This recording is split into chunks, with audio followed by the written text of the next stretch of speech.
আজকে তৈরি করে দেখাচ্ছি টক ঝাল মিষ্টি স্বাদের তেঁতুলের শরবত।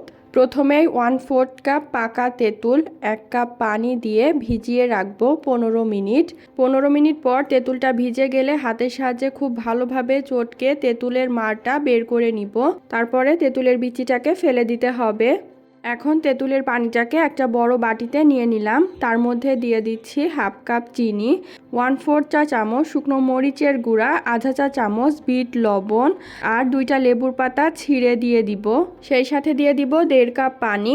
এখন সব কিছু একসাথে নেড়েচেড়ে মিশিয়ে নিব। তারপরে তেঁতুলের শরবতটাকে একটা ছাঁকনি দিয়ে ছেঁকে নিচ্ছি। এখন পরিবেশনের আগে গ্লাসের মুখে লেবুর রস মেখে তাতে চিনি আর শুকনো মরিচ কোট করে নিলাম।